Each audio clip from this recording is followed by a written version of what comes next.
പ്രാവ് കണ്ടെയ്നറിൽ നിന്ന് ഉറ്റി വീഴുന്ന വെള്ളം കൊണ്ട് ദാഹം മാറ്റണം. കണ്ട, അതിനിഷ്ടം പോലെ ആവശ്യമുള്ളത് കുടിച്ച് മൂപ്പര് പറന്നുപോയി.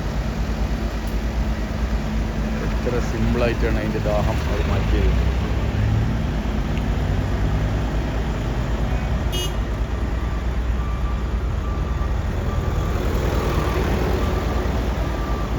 ഡീസൽ കൊണ്ടുപോകുന്ന വണ്ടി, ബറാത്തുകൾക്കൊക്കെ ഡീസൽ അടിച്ചു കൊടുക്കുന്ന വണ്ടിയാണത്.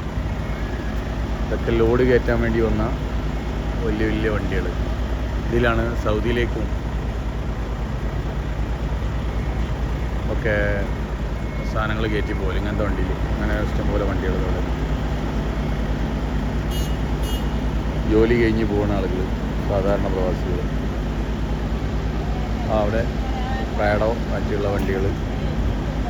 പിന്നെ അപ്പുറത്ത് കാണുന്നതാണ് കോൾഡ് സ്റ്റോറേജ്, സാധനങ്ങൾ സൂക്ഷിക്കുന്ന സ്റ്റോറുകൾ. ഈ കൊട്ടോട്ടസമായിട്ട് ഇതിലാണ് ഇവിടെ ചരക്ക് നീക്കം ശരിക്ക്. കണ്ടെയ്നറിൽ നിന്നൊക്കെ അങ്ങോട്ടും ഇങ്ങോട്ടൊക്കെ കൊണ്ടുപോകുന്നത് ഇങ്ങനത്തെ വണ്ടിയിലാണ്. അവർക്ക് 12 രൂപ 15 രൂപയൊക്കെയാണ് അവരെ ചാർജ് ചെയ്തത്. ഇതാണ് സംഭവം. ഇതിന് സ്പെഷ്യൽ ഒരു വിസയുണ്ട്. ഇനി വേറൊരു വണ്ടി അവിടെ നിന്ന് ഇങ്ങനെ വരുന്നുണ്ട്. ഇതിൻ്റെ അപ്പുറത്ത് കൂടി ഒരു വണ്ടി വരുന്നുണ്ട്.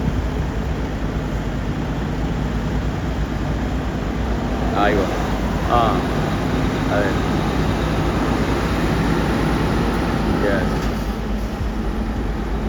അത് ലോഡ് കയറ്റി പോവുകയാണ്. അത് ഒരുപക്ഷെ സൗദിയിൽക്കായിരിക്കും, അല്ലെങ്കിൽ ഖത്തറിൽക്കായിരിക്കും, അല്ലെങ്കിൽ ബഹ്റൈൻ എവിടെക്കായിരിക്കും.